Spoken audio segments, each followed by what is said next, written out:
محل ما يعجبك مسكنك داخل الروح. يا راعي بالجبل شويتك ممشوق القوام. هجرني حبيبي هجرني مظلوم معك ظالم كان بحبك. قد كان طبعك هنا وليش غيرته. أنغام يمانية.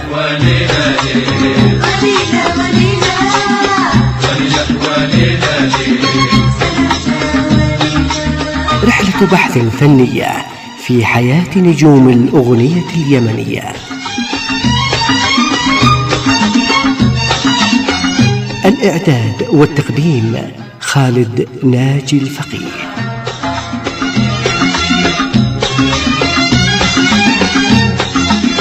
الإشراف العام صلاح القادري.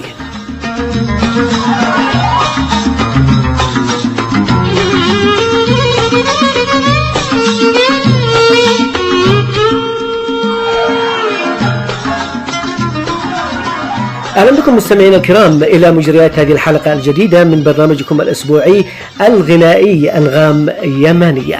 وما زلنا أحبتنا المستمعين الكرام نسير وإياكم في هذه السيرة الجميلة والرائعة، السيرة الفنية للفنان الكبير أيوب طارش عبسي برفقة الكاتب والباحث في الشأن الثقافي اليمني الأستاذ عبد الحفيظ العمري. أرحب بك إلى هذه الحلقة أستاذ عبد الحفيظ، وما زلنا في هذه السيرة الفنية الرائعة للفنان أيوب طارش عبسي، فأهلا وسهلا بك. أهلا وسهلا بكم. طيب أستاذ عبد الحفيظ، ربما نتحول إلى جانب آخر من الجوانب الفنية والقالب الفنية للفنان الكبير أيوب طارش عبسي. كما تغنى للوطن وتغنى أيضا للأرض ممثلة بالمزارع والأرض، تغنى أيضا للحبيب. طبعا أغاني الحب هذه لا شك فيها يعني. هذا بلا يعني هذا الأمر لن ينفصل عن الأرض. بالمناسبة لن تجد فنانا يغني للأرض ولا يغني للحبيب. نعم، كأن الأرض هي الحبيب. نعم، كأن الأرض هي الند والصنوان الحبيب يعني. هذا طبيعي.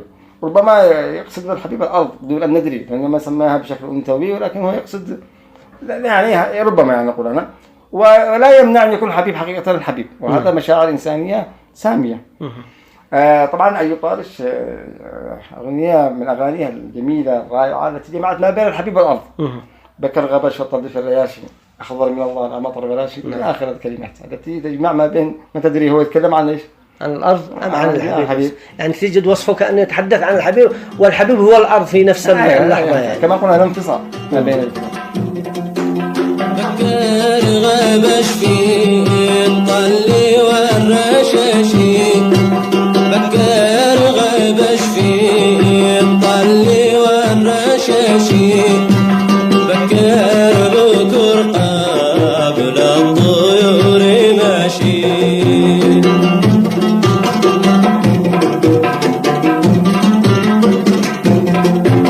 حنين وصب لملم الحواشي، حنين وصب لملم الحواشي، أحضر من الله لا مطر ولا شيء، أحضر من الله لا مطر ولا شيء. أذكرك والليالي، وهذا من الأغاني الجميلة الجميلة طبعا، وذات الشجن الرائع يعني.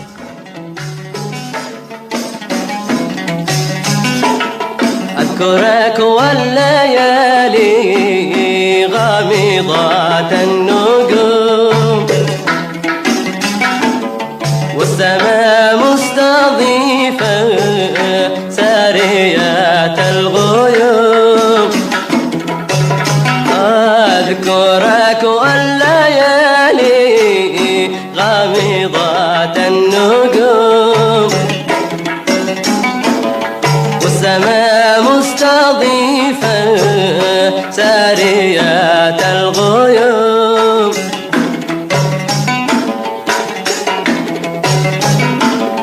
والقمر قد توارى في السحايب يعوم، والقمر قد دار في السحايب يعوم والهواجس بقلبي ساهرة لا تنام والهواجس بقلبي ساهرة لا تنام ساهرة لا تنام ساهرة لا تنام. أغنية يا صبايا فوق بير الماء والدنيا غبش من يسقي، هذه من الأغاني نقول الغزلية الجميلة يعني جمعت ما بين الريف ما بين كما قلنا الأرض والحبيبة لا يفترقان ولا يفترقان أبدا. صحيح. عند الفنان الحقيقي. يا صبايا يا صبايا فوق بير الماء والدنيا غباش، من يسقي بالهوى قلبي ويروي للعطش، من يسقي بالهوى قلبي ويروي للعطش، لك روحي ترتوي بالحب رشني رشاش، لك روحي ترتوي بالحب رشني رشاش، واسكو بين العطر من قطر الندى الندى حال الوراش، واسكو بين العطر من قطر الندى الندى حال الوراش. وهناك الكثير من الأغاني. هناك أغنية أغنية الحب البل من اسمها، وهذه الأغنية طبعا غناها الأنسي كما نعرف، لكن أيوب طارش غناها بلحن آخر غير اللحن الذي قدمه علي بن علي الأنسي. كلماتها نفس كلمات، طبعا هي نفس الأغنية بلا شك، لكن بلحن آخر. أراد الفنان أيوب طارش أن يقدم لون الأغنية بنمطه الخاص. ربما أنا للأسف يعني أنا شخصيا لم أستمع إليها بصوت الفنان أيوب طارش أمسي، ففرصة لو نستمع إليها الآن بصوت الفنان أيوب بداية، ثم بعد ذلك نراها بصوت أو نسمعها بصوت الفنان علي بن علي الأنسي. نبدأ مع الفنان أيوب طارش أمسي.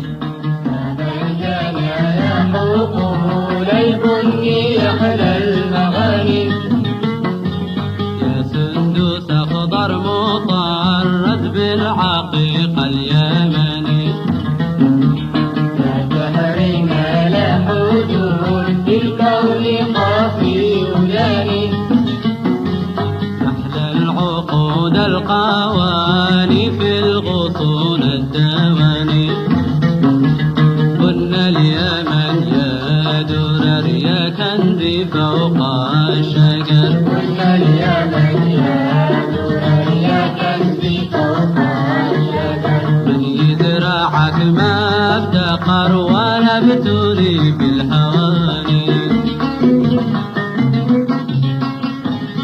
إذا مستمعين هذا الأغنية المعروفة والمشهورة كما استمعنا إليها بصوت وأداء الفنان أيوب.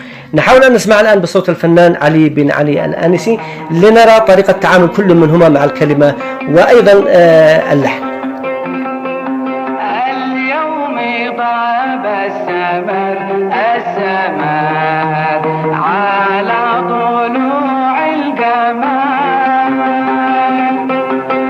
اليوم ضرب السمر السمر على ضلوع القمر، طاب الجنى في شجر في شجر،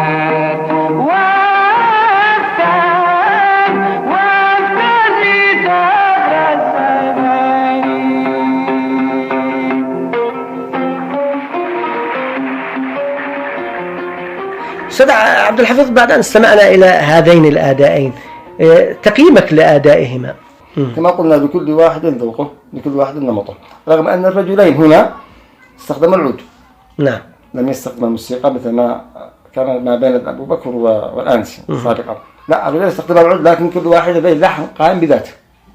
أيوب طارش لحن، طبعا أيوب طارش بالمناسبة هو أيضا ملحن، يعني ليس مجرد صحيح. هنا عدد من الأغاني التي لحنها. نعم، عدد كبير يعني. أيوه.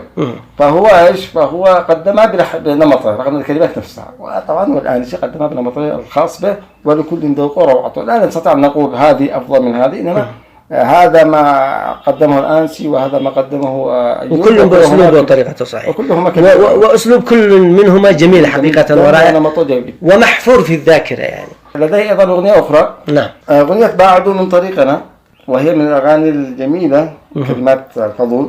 بالمناسبة حتى نتفق على الفضول قدمها كما قلنا أغلب أعمال أيوب طارش، أكثر من 40 أغنية كانت من كلمات الفضول. فهو يعني الشاعر الأثيري لدى أيوب طارش يعني. بعدوا من طريقنا هي طبعا بالموسيقى في البلوت، وهذه من إبداعات أيوب طارش.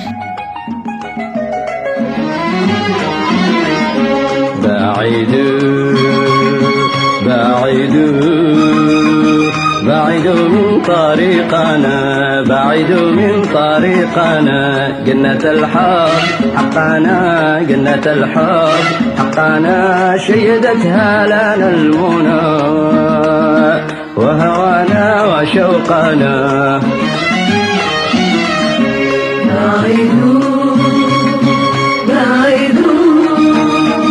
بعيدوا من طريقنا، بعيدوا من طريقنا، جنة الحب حقنا، جنة الحب حقنا، شيدتها لنا المنى وهوانا وشوقنا.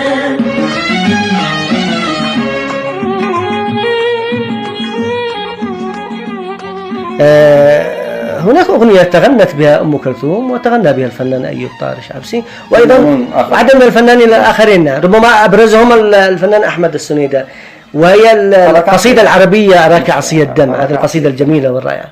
أراك عصي الدم طبعا هي للشاعر أبو فراس الحمداني. نعم، كان خصم المتنبي، نعم سيف الدولة. نعم. أم كلثوم عندما غنتها الأغنية هذه غنتها طبعا هي أغنية فصيحة، إلى جانب عدد من الأغاني الفصيحة الكثيرة التي غنتها يعني بالذات الشوق. نعم.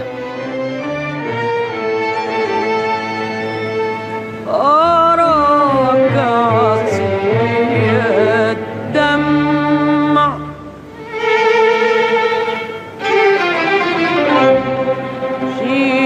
شيمتك الصبر،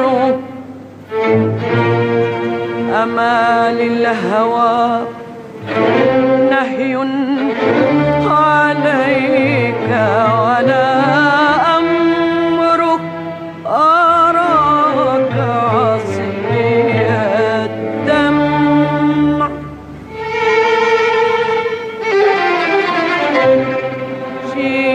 شيمتك الصبر، أمال الهوى نهي عليك ولا أمر.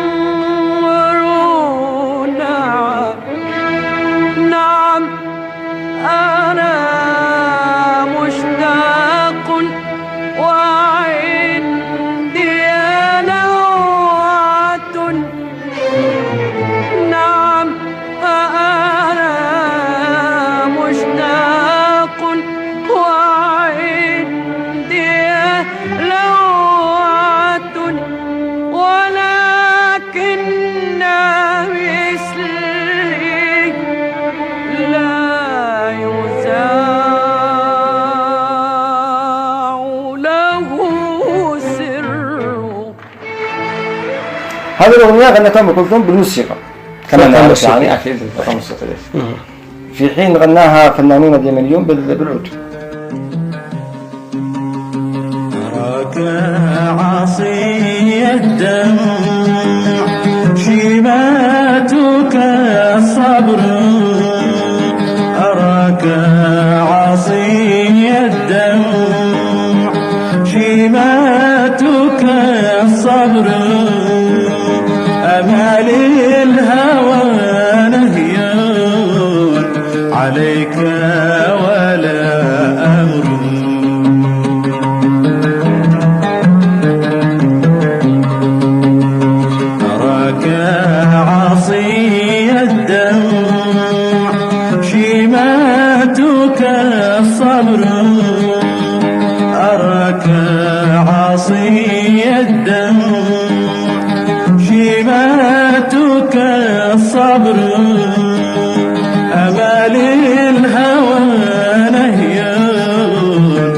عليك ولا أمر.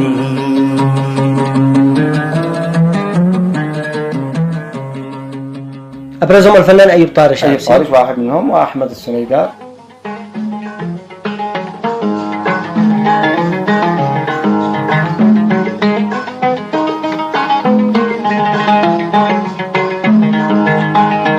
عصية الدمع شيماتك الصبر،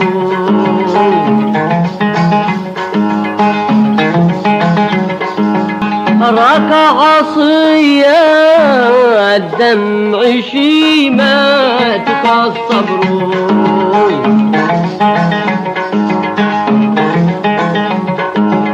ما للهوى نهي عليك ولا أمر، بل أنا مشتاق وعندي لوعة، ولكن مثلي لا يذاع له سر، بل أنا مشتاق وعندي لوعة، ولكن مثلي لا يذاع له سر. هذه الأغنية طبعا كان لحن متقارب من الجميع، بس كل واحد طريقته في اللحن ولونه الخاص في التعامل مع الكلمات وصوته المميز. طبعا هي يعني الكل غناها. طبعا لا تسألني السؤال المعتاد من هو أفضل من هذا. لا شك ليس هناك أفضلية، هناك ربما أداء متميز أو أداء ربما يعني يحن إليه متلقي دون آخر يعني. طيب أستاذ عبد الحفيظ، كما أشرنا في حديثنا عن أغنية أراك عصي الدم، ربما أبرز أو معظم أغاني أيوب كانت بالعود، لكنه مع ذلك تعامل مع الفرق الموسيقية في مصر وغنى وسجل عدد من الأغاني في تلك الفترة يعني. طبعا لعل أغنية بعد من طريقنا. نعم. لما تحدثنا عنها موزعة موسيقيا. نعم. فتشت لك يا حبيبي في خوض الوتر. هذه فتشت لك يا حبيبي في خوض الوتر لما نسمعها هي على نمط أغنية يا لاقي الضائعة بس بالموسيقى. الفنان الأنسي رحمه الله. الأنسي طبعا. احنا نعرف الأنسي غناها بالعود. غناها كما سنأتي مستقبلا، غناها عبد الرحمن الحداد يا لاقي الضائعة بالموسيقى. نعم. وهي نفس اللحن الذي غناها أيوب طارش في فتشت لك باختلاف الكلمات. هذه.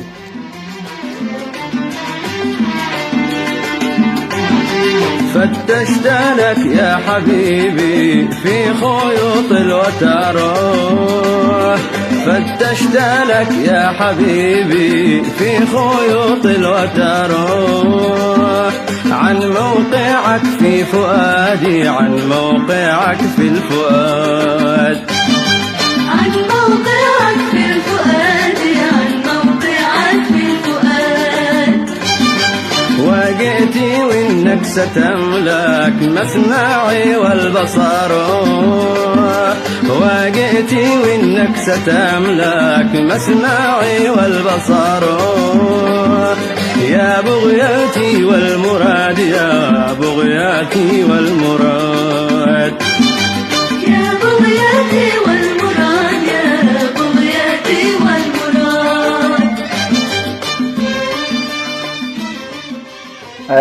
وهناك أغاني وطنية طبعا لأيوب طارش بالموسيقى. يا سماوات بلادي، يا سماوات بلادي باركينا.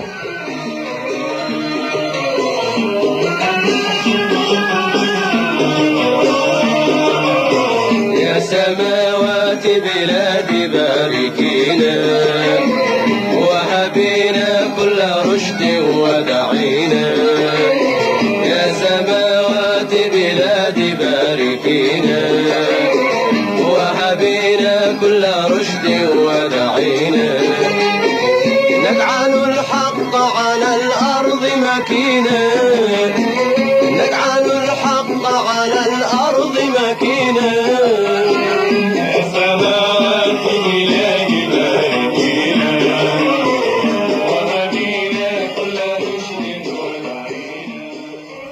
أغاني أيوب طارش لم يكن ينفصل عن الموسيقى، لكن إنه الأشهر والأقوى وما تميز به أكثر هو العود. وهذه ميزة رجل يعني. لكن هل أضافت الفرقة الموسيقية شيء لأغاني أيوب طارش عبد السميع من وجهة نظرك يعني؟ طبعا رغم أن الرتم المعروف أو الشكل المعروف لأيوب أنه يعني يغني على العود يعني. يجب أن نعترف أنه يعني وجود الإيقاع الموسيقي من أكثر من آلة أفضل من آلة واحدة. رغم أن الآلة يعني حتى في أغاني أيوب لما يغني بالفرقة الموسيقية العود موجود. العود موجود وطارق هو طبعا اللي يعزف العود هو يعني.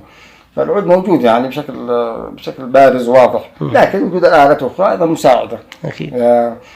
طبعا وهذا يختلف عن أغنية لأغنية، يعني في بعض الأغاني تستسيغ أن تسمعها بالعود أفضل ما تسمعها بالموسيقى. نعم. هل تستحضر أغنية بالعود ثم تم توزيعها موسيقيا؟ لا أيوب طارش. لا أيوب طارش نعم. أغنية أحبك قدام تشهد. نعم. زي ما أغاني أغنية كذا وكذا يعني بالعود وبالموسيقى. بالعود وبالفرقة الموسيقية أيضا. يعني. نعم. طيب أنا ربما سمعتها بالعود أكثر مما سمعتها بالفرقة الموسيقية. طبعا يعني نعرف إنه أي أغنية بالعود ممكن تحولها لموسيقى والعكس صحيح. نعم. لعل أغنية أيوب يعني لو رحنا رغم إن إحنا عند أيوب لكن هناك أغاني معروفة كانت بالعود صارت موسيقى. طيب ما أحبك معي بالعود وأغنية الموسيقى وغيرها يعني. طيب ما رأيك نسمع الأخوة المستمعين بصوت العود أم بالفرقة الموسيقية؟ والله أم بكليهما كيف تشوف الأمر يعني؟ مقطع من هنا وهناك. إذا نستمع أولا إلى أحبك الدموع تشهد بآلة العود. أحبك والدموع تشهد ودمع العين ما يكذب، ولا حبيت غيرك حدوبك وحدك عرفت الحب. أحبك والدموع تشهد ودمع العين ما يكذب، ولا حبيت غيرك حدوبك وحدك عرفت الحب. عرفت يوم ما شفتك، عرفت يوم ما شفتك، وشفت الطرف ذي يسير، وذقته يوم حرمتك وقلب مشاهدك كثير.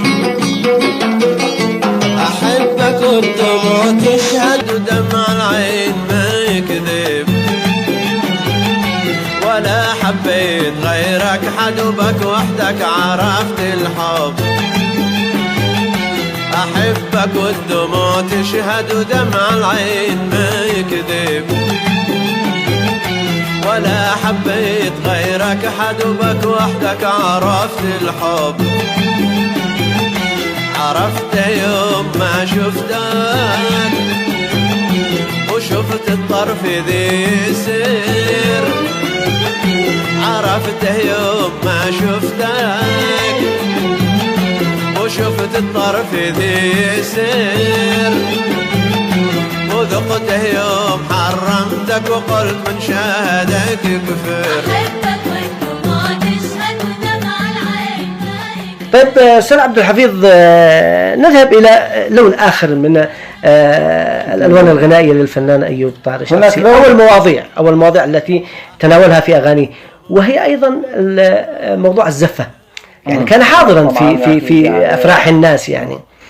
الزفة اليمنية حقيقة الزفة اليمنية تحتاج إلى حلقة لحالها إذا لزم التعبير يعني، لأنه صراحة يعني ليس يعني مزحا حقيقة. نعم.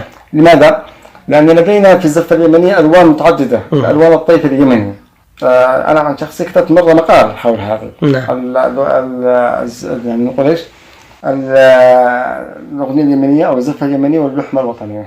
الزفة اليمنية مثلت نمطا رائعا لدى اليمنيين بتداخلهم مع بعضهم البعض بدون الفروقات التي صنعت أو موجودة كفروقات مذهبية طائفية مناطقية. أيوب طارش مثلا، أنا نضع أيوب طارش حتى هو الذي غنى للحب وغنى للأرض وغنى للزفة أيضا. ولعل الزفة المشهورة مع منى غلي أو لوحده يا ليلة العمر معروفة يعني، يمكن محملة لدى أكثر البيوت اليمنية. صح، وما زالت إلى الآن يعني تستخدم في الأعراس ورش العطور الكاذية. نعم. أيضا هذه من الأغاني الزفافية الراعي للفنان أيوب طارش عبد السميع.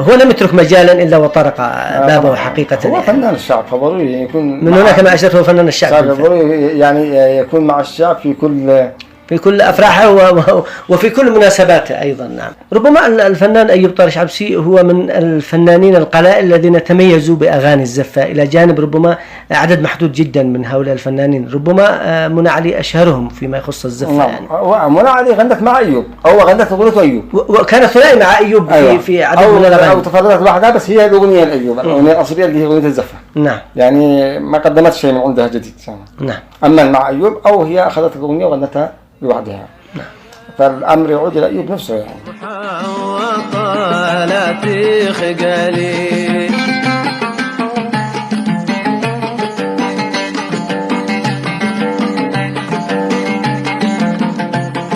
عروسنا بين الحول لواء اللواحظ تبتلي تعودي ألا بسملي محاوطة خجالي.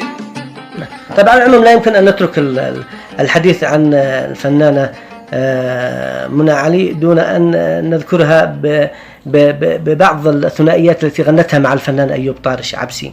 يعني غنت أغاني جميلة مع الفنان أيوب طارش. ربما أشهر ما غنى الفنانان أيوب طارش ومنى علي هي رحلة بعيد، وهي من كلمات الفضل عبد الوهاب نعمان، طبعا كما قلنا إلى جانب الزفة يعني. أكيد. رحلة بعيد ما عاد نشلك، وهذا من الأغاني الجميلة والرائعة بالفعل يعني. وشكلت ثنائي جميل وفيها نوع من الحوار يعني بين الفنان والفنانة من خلال هذه القصيدة. الصوت الأنثوي يلعب دور يعني، ويعمل إضافة أيضا في الأغنية. رحلك بعيد رحلك ما عاد نشلك، رحلك بعيد رحلك ما عاد نشلك، من بعد ما غيري سطاوي شلك، من بعد ما غيري سطاوي شلك،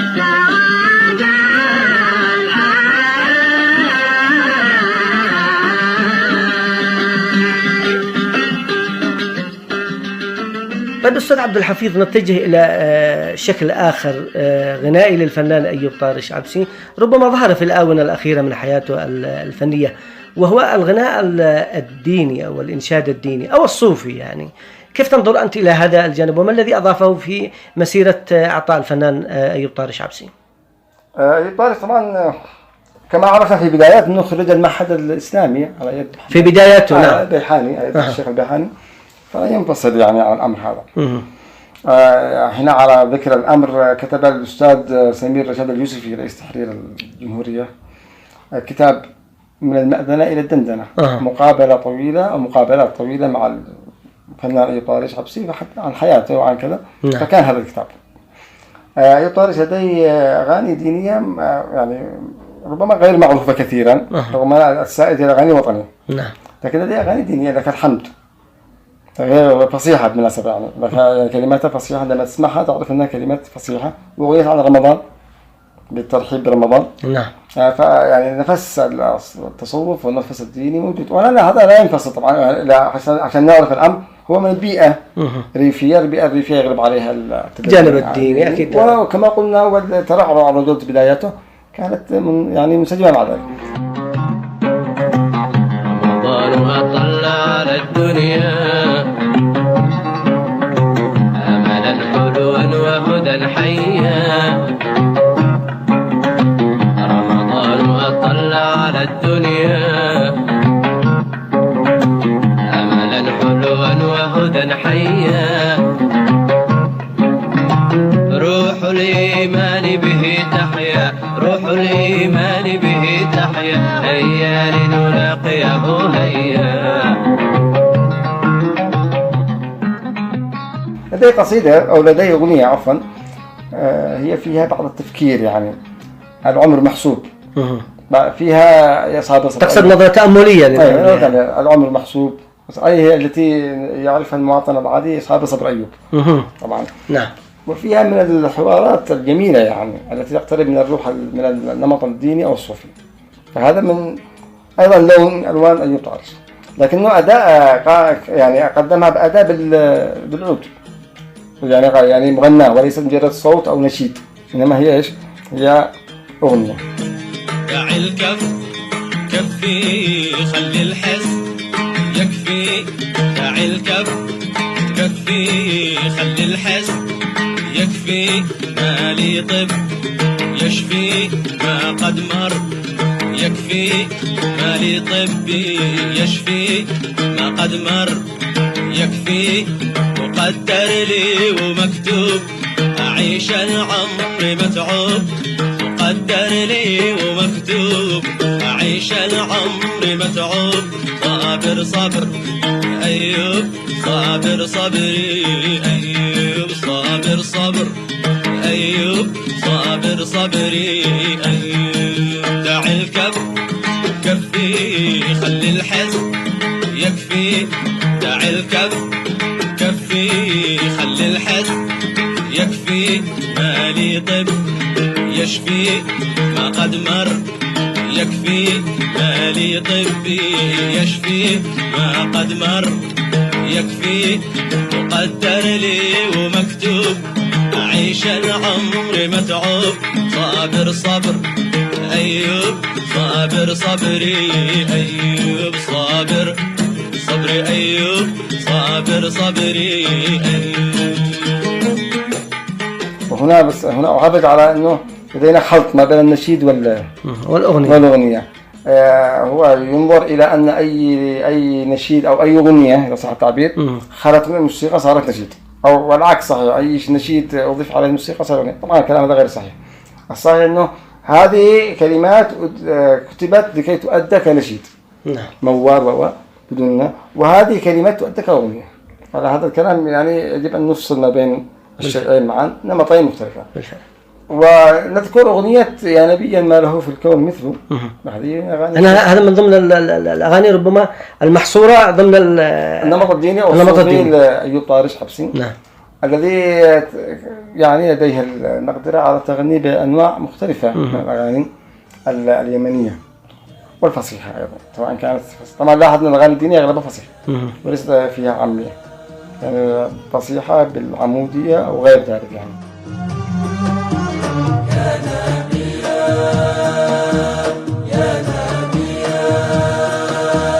يا نبيا ما له في الكون مثله، يا حبيبا لي به هم وشغل، يا نبيا ما له في الكون مثله، يا حبيبا لي به هم وشغل، عين ذات عينها روح وعقل، عين ذات عينها روح وعقل، أنت نوري وضيائي لك حبي وولائي، أنت نوري وضيائي لك حبي وولائي، في فنائي وبقائي، يا نبيا ذكره للقلب يجلو، يا حبيبا اسمه في الفم يحلو، أنا يا خير الورى عبد مقل، أنا يا خير الورى عبد مقل. أستاذ عبد الحفيظ، ربما من أبرز ما يلفت الانتباه في نظر المتابع أو المتلقي لأغاني الفنان أيوب طارش عبسي أن هناك سهولة في فهم معاني الكلمات، ربما باستثناء أغاني معينة يعني تتبع لون غناء معين مثلا اللون التامي، لكن الطاغي في أغاني أيوب أنها مفهومة لدى الجميع. هل ترى بأن الفنان أيوب طارش عبسي تعامل مع قصائد الفضول بنوع من الحرفية لكي يعني تتحول إلى لغة فصحى مفهومة للجميع من خلال استثناء بعض المفردات العامية في بعض القصائد. كيف تشوف الأمر يعني؟ لا أنا أعتقد أن أيوب طارش غنى القصائد الفضول كما هي. الفضول كتب عامي وكتب الفصيح. نعم. فلما كان يغني كان طبعا ما ننساش أن الفضول وأيوب من بيئة واحدة، فكلماته هي كلمات أيوب يعني نفسها التي تعامل بها أيوب نفسه. ويعني بشكل عام اللفظة العامية اليمنية ليست غريبة على المستمع اليمني، سواء كان في نفس المحافظة التي ظهرت فيها اللفظة أو في مكان آخر. يعني ستكون هناك كلمتين، يعني الفارق في الفهم ليس كبيرا، ليس يعني كبيرا، وتكون كلمات معدودة يعني الأغنية كاملة يعني سيخرج المستمع بكلمتين لن تضر في معنى الأغنية بشكل عام، وربما يفهم الكلمة من السياق. نعم. يعني هذا السائد يعني. وأيوب طبعا أيضا لما يغني كما هو يعني صيغة الفنان الكبير يغني بكلمة يعني مخارج حروف واضحة، بكلام واضح، صوت جهوري معروف، فهكذا يعني. ليس لديه مثلا نقول ما نجده في الأغاني الشبابية الموجودة اليوم أنه لا تدري ماذا يقول. نجد عند أيوب أو عند الفضول إذا صح تعبير الكاتب والفضول أكيد التقريب ما بين الكلمات العربية الفصيحة وما بين العامية. نعم. بحيث المستمع يفهمها. مثل أغنية طاب البرس طاب، وأغنية مكاني ظمآن دقوقاء وغيرها يعني. طاب البلس طاب وعذر طاب هيا صبحون بلس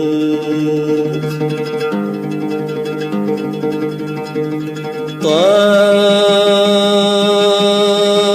البلس طاب وعذر طاب هيا صبحون بلس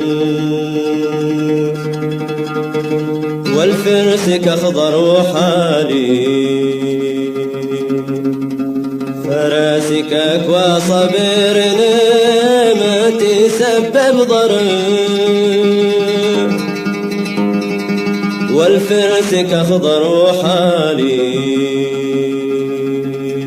فراسك أكوى صبر ما تسبب ضرر.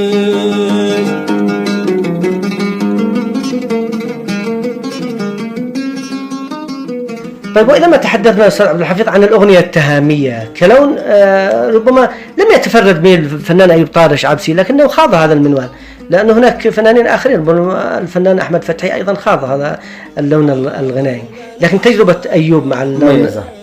نعم، مع اللون الغنائي التهامي. أولا تجربة أيوب مميزة لسببين. السبب الأول إجادة اللهجة التهامية اللي هي ألف لام ألف ميم سين. نعم. نتعامل مع شاعر غير الفضول هنا، شاعر علي عبد الرحمن جحاف، طبعا هو ابن بيئة تهامة وكلماته بالتهامي. أيضا هناك الشاعر حسن الشرفي أيضا أنصح. حسن الشرفي كتب فصيح وكتب عامي أو كتب باللهجة التهامية، وهما أبناء يعني المنطقة هذه فكتبوا بلهجتهم يعني. نحن نعرف الفارق بين التهامي والفصيح رغم أنه فصيحة، فرق من الفروع الفصيح الألف لا تصير ألف ميم، العين تصير ألف، هكذا يعني. أيوب طارش غنى لديه أغنيتين مشهورتين. أغنية فيما يخص هذا اللون يعني. في هذا اللون نعم أيوه. وطائر المغرب. وطائر المغرب. هذه الكلمات طبعا كما قلنا الأستاذ علي عبد الرحمن جحات.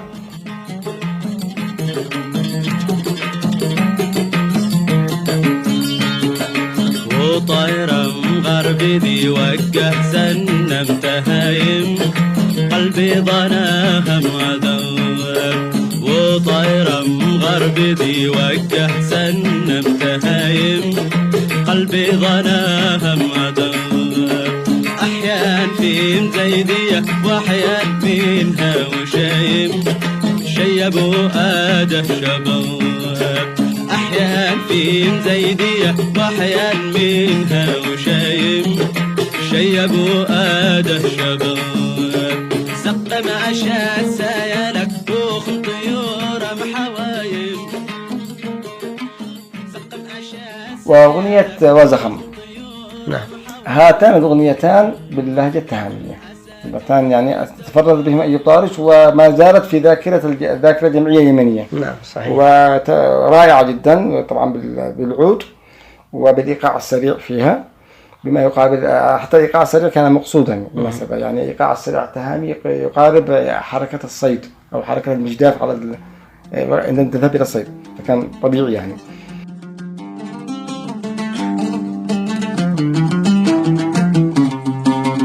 وصاحب مكفي مسمر حان غرسم شقر مدام يدين وقهد أدعيك ما حد أمر. وصاحب مكفي مسمر حان غرسم شقر مدام يدين وقهد أدعيك ما حد أمر. غرس وانا بمعرق شاسقي عروق مشقر. غرس وانا بمعرق شاسقي عروق مشقر. كفي بكفك وذم اشقر طاب مسمر. كفي بكفك وذم اشقر طاب مسمر. تحدث فيها على الأرض وعلى الغربة. لما نقرأ كلمات عبد الرحمن جحاف دايم زماني أنا بين هوى وغلايب ما ذقت طعم سعادة. نعم. منين يعني تسمعها تجد الشجن الموجود في المغترب اليمني والمواطن الذي ترك أرضه بس باللهجة التهامية.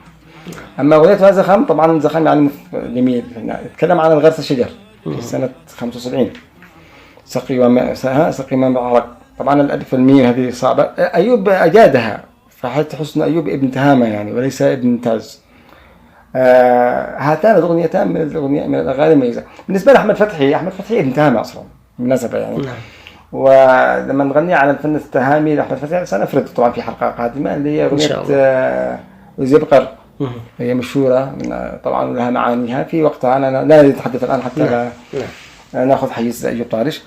الأغنية التهامية أيوب كما قلنا لم يأتي بالفضول لكي يكتب له كلمات يعني لن يكتب الفضول أغنية تهامية أفضل ما كتب. يعني فضل ابن بيئتي تعزية ممكن نعم. نقول هكذا. نعم. لكن جحاف والشرفي كان مبدعين. مطر والضبابين تدور مكانه يا ريت وأنا مسليف. هاي الأغنية الجميلة هذه التي رائعة التي حتى ذكر مناطق يعني أسفار الحبوش مناطق هامية كاملة يعني. مطر والضبابين يدور مكانك يا ريت وانا سقيت.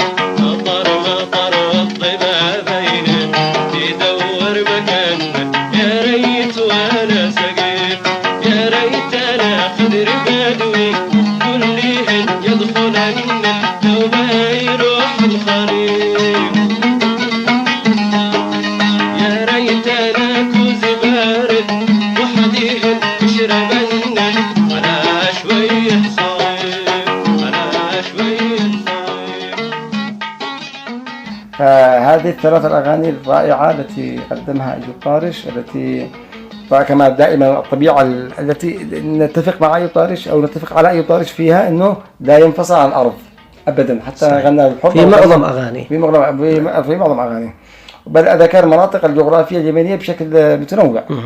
ربما الحديث عن الفنان أيوب طارش عبسي كغيره من الفنانين الكبار يعني يحتاج إلى ساعات وليس سويعات للحديث عن هذه السيرة الفنية الطويلة، لكننا نحاول أن نعطي ومضات ليس إلا من حياة هذه القامات.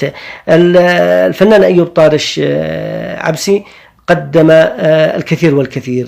هل هناك أعمال أخيرة قدمت له؟ يعني ربما الأعمال الجديدة أصبحت نادرة للفنان أيوب طارش. آخر أغنية التي اشتهرت هي شعارنا إنسانية. عن ماذا؟ عن يعني رجل مسالم، رجل سلام أصلا. نعم. رجل يحب الأرض، يريد إيقاف الحرب التي طال أمدها. طبعا ليس هو يريد يعني كانت صرخة في وجه أيوة نعم. ليس هو فقط يريد، أعتقد أن الشعب قد مل بالحروب. صحيح. يريد الاستقرار. فكانت هذه الأغنية. الجميل في أيوب طارش عبسي أنه يحس بما يحس به الشعب. يعني. هو كما قلنا من البداية هو حنجرة الشعب. نعم. فهو يتحدث أو يقدم ما يريد، كأنه لسان الشعب يقول للناس، نعم. يقول للمستمعين هذا ما نريده، نعم. هذا ما نقوله. وهي أغنية جميلة طبعا، هي أغنية أعتقد بالموسيقى ليست بالعود. هذه من يعني أعتقد هذه. فهل نقول هل ستكون حسن الختام لأيوب طارش؟ أتمنى لا، أتمنى أن تكون هناك أغنيات أخرى يمد الله في عمر الرجل. نعم. ونسمع له أغنيات أخرى كثيرة، بحيث أنه كما رافق البدايات يرافق النهايات. صحيح. ويظل أيوب طارش هو فنان هذا البلد، حنجرته صادحة دوما، وجزء من ذاكرته الجمعية التي طبعا لا تربينا عليها جميعا. صحيح. تربينا عليها جميعا من جيلنا بالذات يعني. نعم. طيب قبل أن نختم هذه السيرة الفنية للفنان أيوب طارش عبسي، ما الذي تحب أن تضيفه أستاذ عبد الحفيظ في ختام هذه أظن الختام ستكون مع هذه الأغنية. نعم. شعارنا إنسانية، شعارنا جميعا وليس شعار أيوب طارش فقط. إذا أحبتنا المستمعين الكرام، كما أشار ضيفنا الدائم والعزيز الباحث والكاتب في الشأن الثقافي اليمني الأستاذ عبد الحفيظ العمري، ربما خير ختام لهذه المسيرة الرائعة للفنان أيوب طارش عبسي هي هذه الأغنية الرافضة للحرب والتي تدعو إلى السلام وعودة السلام إلى كل أرجاء اليمن. نستمع إليها، لكن بعد أن استودعكم الله، وأتمنى إن شاء الله أن ألقاكم بإذن الله تعالى في رحلة قادمة مع فنان ونجم غنائي يمني آخر. نستودعكم الله، السلام عليكم ورحمة الله وبركاته.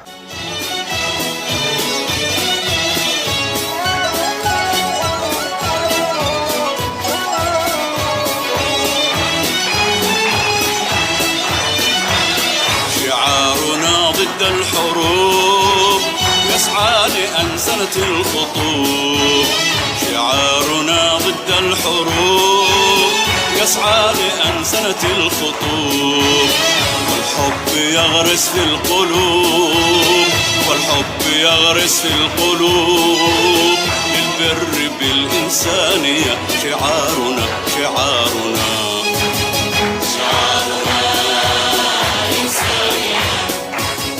قدمنا لكم محل ما يعجبك مسكنك داخل الروح، يا راعي بالجبل صويتك ممشوق القوام.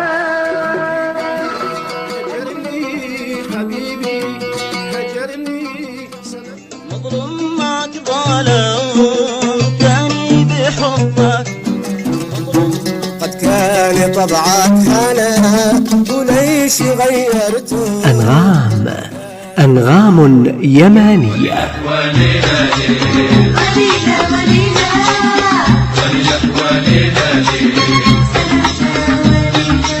رحلة بحث فنية في حياة نجوم الأغنية اليمنية. الإعداد والتقديم خالد ناجي الفقيه.